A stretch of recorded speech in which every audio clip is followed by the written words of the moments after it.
¿Cómo están todos? Buenas tardes. Bueno, vamos a comenzar con esta serie de estudios que vamos a estar dando todos los sábados acerca de cómo era la vida en los tiempos del Mesías Yeshua, cómo trascendía la vida en los tiempos de nuestro Mesías. ¿Y para qué es esto? Para conocer un poquito el contexto, para poder entender el porqué de algunas afirmaciones de nuestro Mesías, el porqué de algunas posturas, cómo se manejaban los diferentes grupos religiosos. Pero puntualmente hoy vamos a ver lo que tenía que ver con los niños y con el discipulado, con el aprendizaje de la Torá, para entender un poquito el contexto y lo que pasa con los discípulos cuando Él los llama y automáticamente ellos dejan absolutamente todo.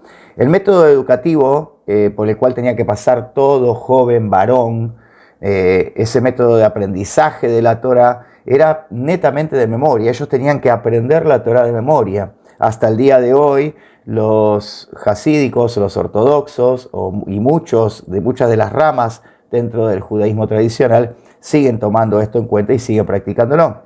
Pero en aquel tiempo era mucho más severo ese tipo de instrucción, donde tenían que repetir al pie de la letra la Torá. Y esto le garantizaba a ese maestro el tener cierta reputación, el tener cierto renombre dentro del pueblo y dentro de la comunidad. Históricamente se creía que a los 12 años las niñas alcanzaban la madurez religiosa y los varones se había fijado una madurez religiosa de hasta los 13 años. Hay que entender que las escuelas primarias iban de los 5 hasta los 12, 13 años, muy parecido a los sistemas que tenemos hoy, ¿no? Donde se hace preescolar y todo lo demás. Pero acá había una característica bien interesante. Después de esos 12 o 13 años, el alumno pasaba por una etapa más avanzada que se llamaba el Beit Midrash, o casa de interpretación, que quedaba en un lugar separado a la sinagoga, y era ahí donde el alumno podía recibir una especie de educación superior, acompañada por un maestro de la Torá, por un maestro que entendiera la Torá, que entendiera la instrucción. De hecho, estudiar en una Beit Midrash era un privilegio de pocos. No todos podían acceder a ese sistema de estudio del Beit Midrash, porque era bastante costoso. Si un joven quería avanzar en sus estudios, debía iniciarse en el mundo rabínico, en el cual llegaría a ser o un escriba o un doctor de la Torá, ¿sí? Un estudioso, un erudito de la Torá. Por eso tenía que elegir muy bien y tenía que tener muy en claro quién iba a ser su tutor en aquel tiempo, su maestro, ya sea un rabino de renombre, y eso significaba que el alumno iba a seguir a ese maestro. ¿Sí? El alumno se quedaba constantemente con ese maestro. Por eso la elección de ese tipo de maestros tenía que ser muy clara. Ahora, la condición preeminente era que no que el alumno eligiera al maestro solamente para estudiar, sino que luego el rabino eligiera al alumno. No todos los que iban a estudiar quedaban junto a ese rabino. Eran muy seleccionados, eran solamente algunos que otros los que tenían la posibilidad de hacerlo. Uno de los sabios más grandes de aquel tiempo era Gamaliel, y era el más prominente Hiliel, más puntualmente de la época del Mesías, ¿sí? Gamaliel sabemos que es hijo de Hiliel. Estaba la escuela de Hiliel y la escuela de Shammai. Estas dos escuelas eran las de mayor renombre en aquel tiempo y eran bastante estrictas. Los maestros elegían a sus discípulos, y esto era lo interesante. Según Hechos 22:3, fue a los pies de justamente Gamaliel, donde Pablo aprendió las escrituras, donde Pablo se formó en todo lo que tenía que ver con la instrucción, con el conocer las escrituras y convertirse, como él mismo lo dice, en un erudito de ese tiempo también dentro de lo que eran las escrituras. Alguien que podía ser el alumno de un gran maestro tenía que pasar por esta situación. Por eso es importante entender lo que sucede acá, cuando el Mashiach empieza a elegir a sus discípulos. Y esto es lo más importante. Jesús nos ama y nos amó y va a amar siempre de una sola manera. Él no va a poner reglamentos para amarnos, pero sí nos va a decir que tenemos que instruirnos en las Escrituras. Y esto está clarísimo. Él también preparó a sus discípulos para predicar. Él también les enseñó la verdadera interpretación de la Torá, la verdadera interpretación de las Escrituras para dar estas buenas nuevas del reino, ¿sí? Había algunas diferencias básicas entre los maestros del tiempo de nuestro Mesías. Dentro del movimiento de los escribas, por ejemplo, era muy puntual la afinidad fariseica, ¿sí? Ellos tenían ese movimiento de los escribas, tenían un lado fariseo muy prominente, muy bien enunciado, muy bien afirmado, y existían dos corrientes básicas. Una era lo de la escuela fundada por el rabí Hillel, como ya dijimos, y en esa escuela, puntualmente un joven, y lo quiero explicar bien para que se entienda, antes de ser aceptado oficialmente por ese maestro, tenía que someterse a una pasantía de 30 días. Escuchen esto, tenía que estar 30 días en ese lugar para realizar y conocer las prescripciones de los rituales de purificación. No cualquiera entraba a esa escuela. En otra escuela, la escuela de Shammai, por ejemplo, una escuela muy reconocida y muy tomada en cuenta en aquel tiempo, ese periodo se extendía por lo menos por un año. O sea, no era solamente 3 meses para conocer el ritual de purificación, sino que le llevaba automáticamente un año.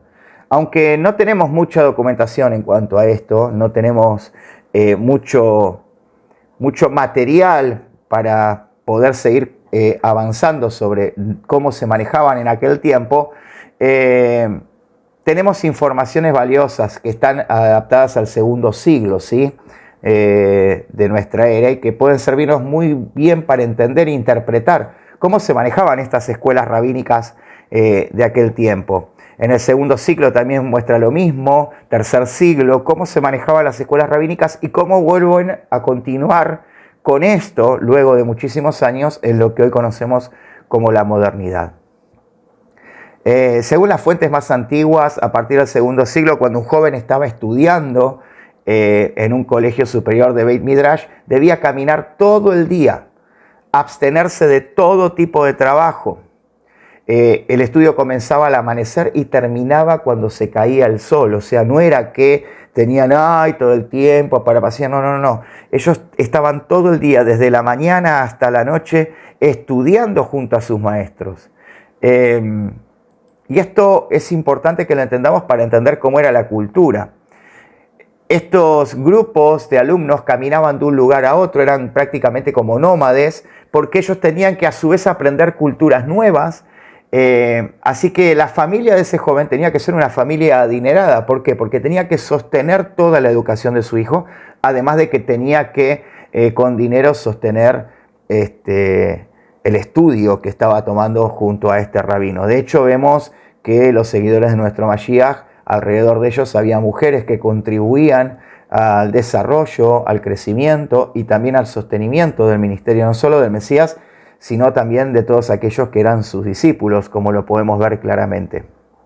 Ahora, entendiendo este proceso, vamos a entender algo maravilloso. El Mesías, ¿sí?, convoca principalmente a 12, que son los que más conocemos dentro de la Escritura.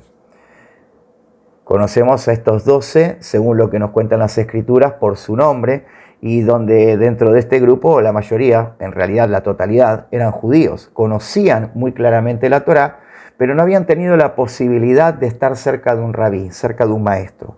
No habían tenido quizás el acceso, el sostenimiento económico, no habían podido llegar a ser elegidos por los rabinos, porque los rabinos de aquel tiempo elegían, como ya vimos, a personas que tenían una capacidad mucho más elevada, que aprendían mucho más rápido, que aprendían no solo de memoria la Torá, sino que se aprendían todas las cuestiones rabínicas que existían en aquel tiempo para que vos formes parte de este tipo de Beit Midrash o de estas escuelas donde vos te preparabas y te formabas en las Escrituras para ser un buen escriba, para ser un excelente fariseo.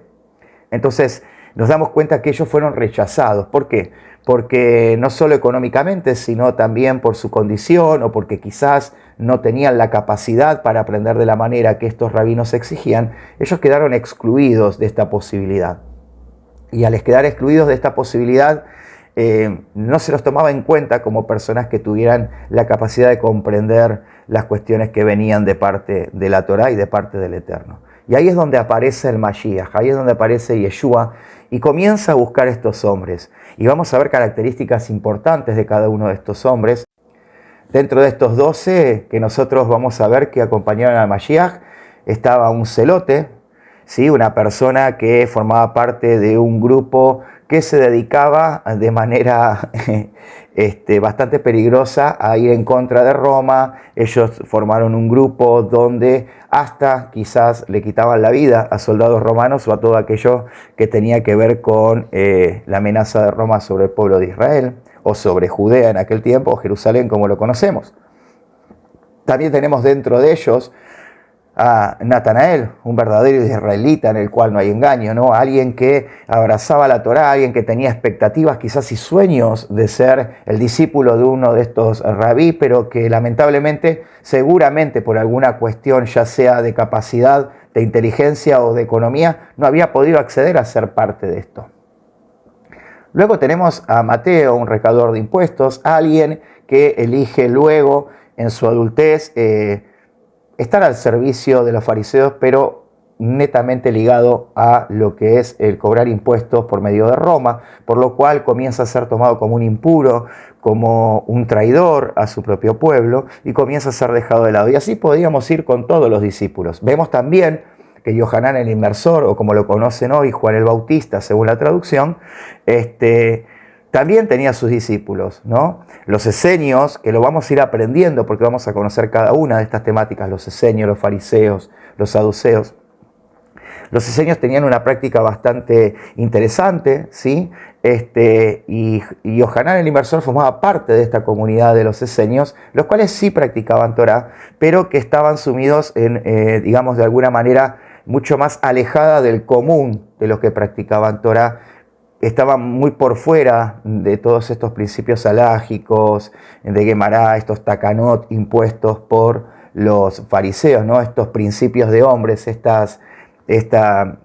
como dice el apóstol Pablo, esta enseñanza humana, ¿no? Estas obras de la ley que tenían que ver con condicionamientos humanos, por los cuales el Mesías, ya sabemos que a los fariseos le dice, ustedes ponen carga sobre la gente que ustedes ni siquiera pueden llevar. ¿Por qué? Porque a lo que decía la Torá ellos le agregaban su propia interpretación. Entonces los esenios estaban por fuera de esto y tenían sus discípulos. De entre ellos sabemos que estaban Juan, los que llamaban Boanerges junto con su hermano, y alguno que otro más que luego se agrega. Y después vamos a ver que entre medio de los discípulos, todos ellos tenían una condición especial y ninguno de ellos había quedado dentro de estas escuelas rabínicas. Entonces, vamos a ver particularmente en el caso de los evangelios que el Mesías comienza a buscar a estos hombres. Y comienza a buscar a cada uno de estos hombres. Y a cada uno de estos hombres a los cuales se le presenta, dice que él le decía, sígueme. Y automáticamente nos relata los evangelios que ellos, dejándolo todo, lo siguieron. ¿Por qué? Porque este era el principio de aceptación. Cuando un rabino te decía, sígueme, vos te estabas obligado no por una cuestión religiosa, sino por una cuestión cultural, de tener que seguirlo porque era el rabino el que te estaba eligiendo. Y Yeshua eligió a estos hombres. Como dice la propia Escritura, ¿no? En 1 Corintios 1:27 dice que Dios vino a elegir lo menospreciado de este mundo para avergonzar a los sabios. Recordemos que a los fariseos, a los saduceos y a las sectas que formaban parte de los diferentes grupos religiosos de Jerusalén en aquel tiempo, se los tenía como sabios. Ellos eran los sabios, los eruditos de la Torá. Y de repente aparece un rabí que, para cosa que muchos no conocen, aún siendo el propio Mesías, tuvo que pasar por estas escuelas. Tuvo que pasar por estas escuelas porque si no, de ninguna manera podía haberse convertido en un rabí. Podía haberse convertido en un maestro que enseñara la Torá.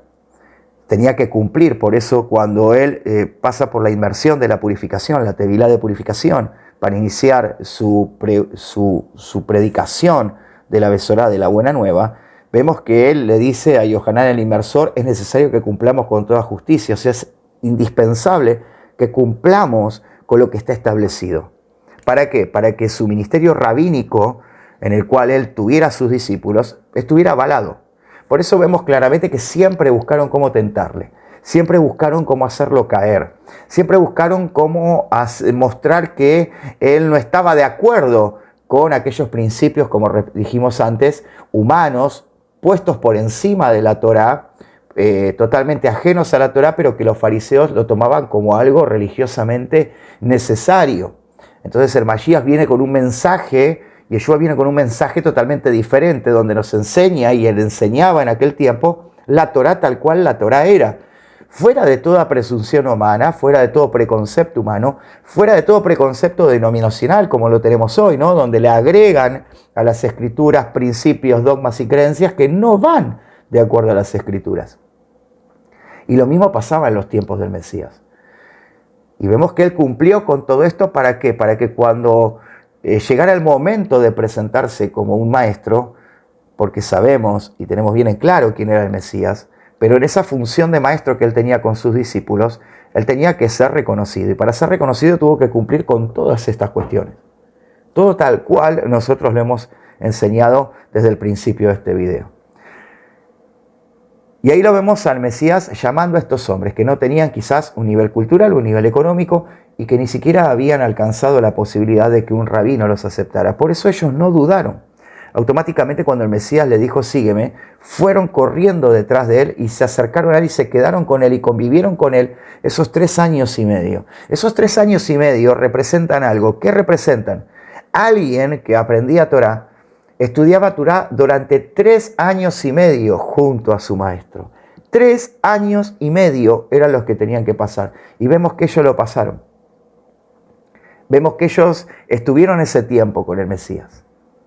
Es importante que nosotros entendamos todo esto, para que cuando leamos los evangelios, entendamos cómo se movían, porque ellos eran judíos. Ellos tenían los principios arraigados de la Torá, más allá de que había algunas cuestiones tradicionales que no eran las que practicaba el Mesías, pero que sí el Mesías había cumplido por la simple razón de tener el derecho y de tener la capacidad de poder tener discípulos. Y así no ser tomado en cuenta como alguien que no estaba haciendo lo correcto. Por eso es que buscaban por dónde entrar, por dónde hacerlo caer y no podían. ¿Por qué? Porque él había cumplido con este principio, que era un principio que gobernaba y dominaba sobre el pueblo de Israel y su fe. Y cómo se llevaba a cabo el conocimiento de las Escrituras.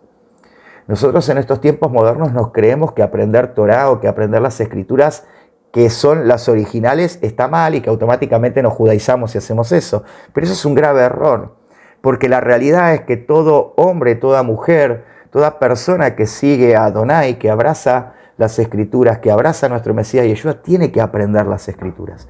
Y lo primero que tenemos que aprender es la Torá. No de manera de memoria, diciéndola de memoria para ser aprobado, porque no te aprueba eso delante del Eterno. Lo que te aprueba es ponerla por obra.